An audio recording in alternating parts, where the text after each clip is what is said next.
The Hillcrest Country Club tennis courts were bustling with the Tuesday morning Ladies' League. I walked past the four courts toward the clubhouse, carrying my water bottle and towel after finishing my solo practice session. The morning sun cast long shadows across the perfectly manicured courts where groups of women in designer tennis outfits gathered between matches. "Another flawless performance from our resident pro," called out Janet Morrison, the club's unofficial social coordinator. She stood with three other women near the second court, their conversation pausing as I approached. "Thank you," I replied politely, though I knew the comment wasn't entirely genuine. "How long have you been playing?" asked Susan Chen, Janet's regular doubles partner. "About 15 years. Since college."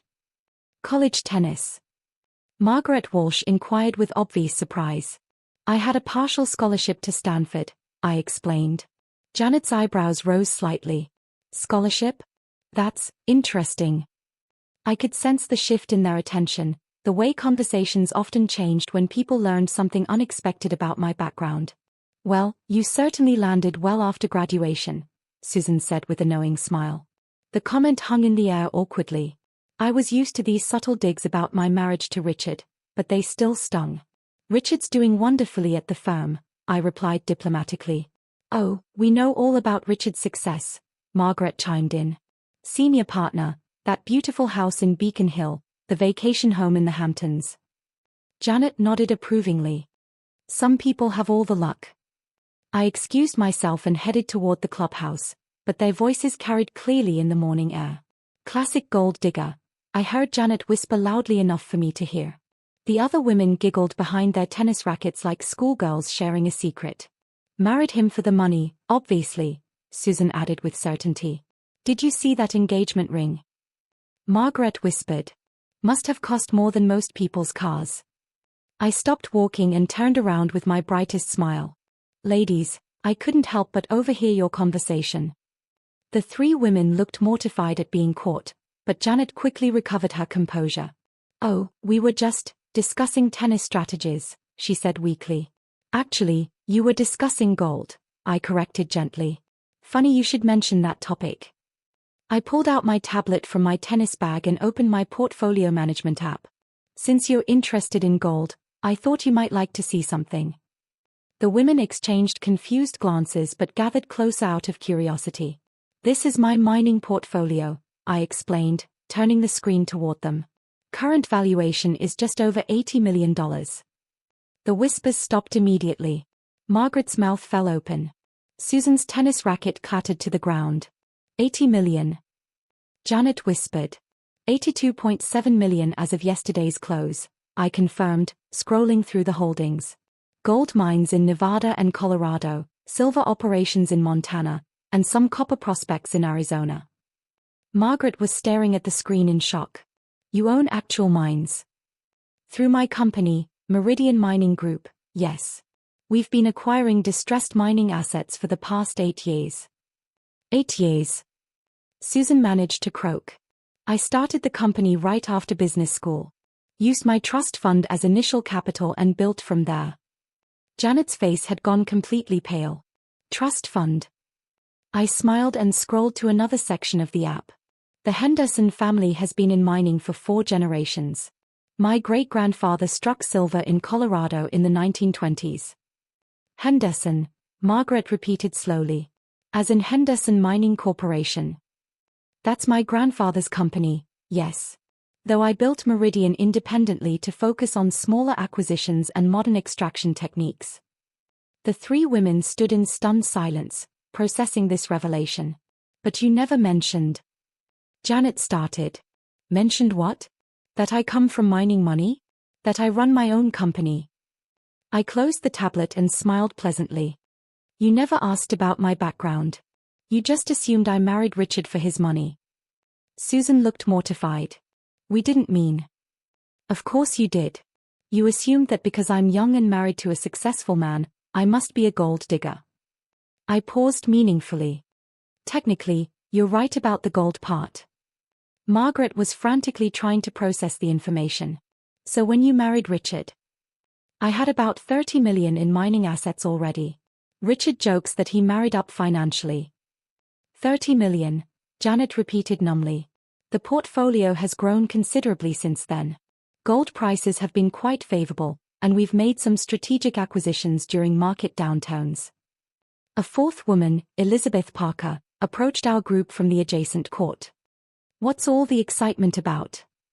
Rebecca was just showing us her mining investments, Susan explained weakly. Elizabeth looked puzzled. Mining investments.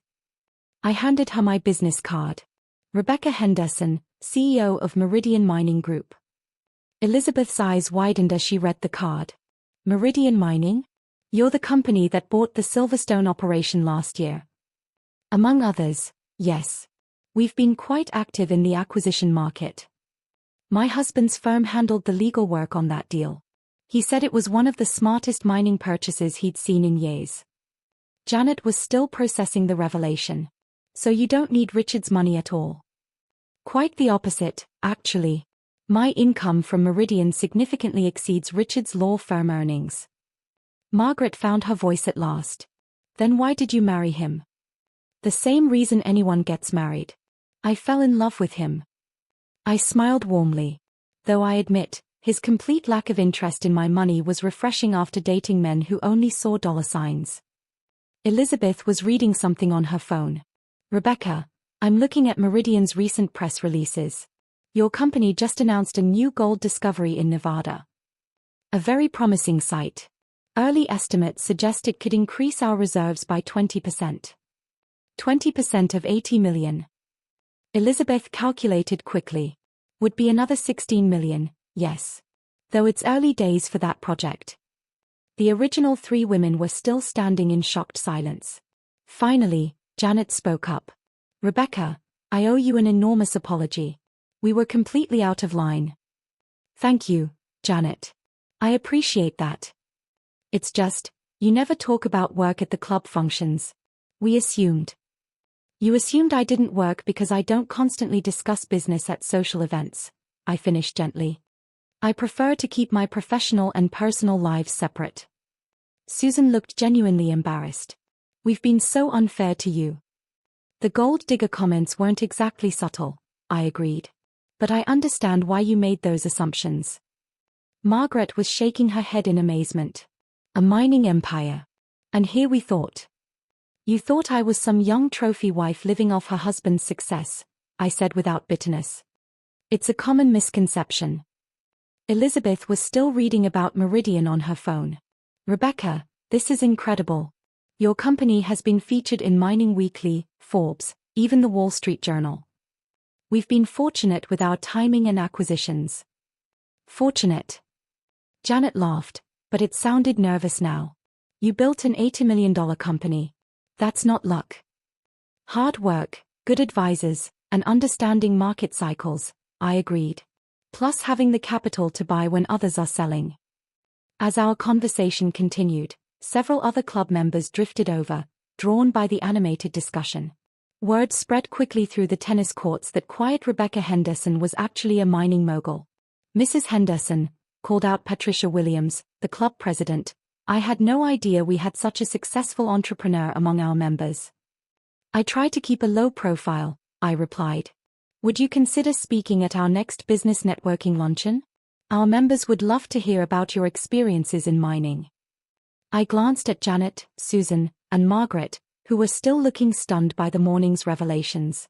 I'd be happy to share some insights about building a business in a traditional industry. As the group began to disperse, Janet approached me privately. Rebecca, I feel terrible about the things we've said over the years. The gold digger comments, the assumptions about your marriage. Janet, we all make assumptions sometimes. What matters is how we respond when we learn we're wrong. Is there anything I can do to make up for it? I considered the question thoughtfully. Actually, yes. Maybe next time you hear someone making assumptions about another member, you could speak up. Absolutely. I promise. During the drive home, I called Richard to tell him about the morning's events. They called you a gold digger, he laughed. If anything, I'm the one who married for money. That's not why you married me. No, but your net worth definitely didn't hurt my feelings, he teased. How did they react to seeing the portfolio? I think Margaret might still be in shock. She dropped her tennis racket when she saw the numbers. 82 million will do that to people. Speaking of which, how's the Nevada project looking? Very promising. If the geological surveys confirm our initial findings, we might be looking at our biggest discovery yet. My gold-digging wife strikes again. Technically, I'm a gold mining wife. Even better. The next week, I received invitations to 3 different business networking events and 2 requests for investment advice. Janet sent a formal apology note along with a recommendation for club membership from a young female entrepreneur. Sometimes the best response to being called a gold digger is simply showing them how much gold you've actually dug up.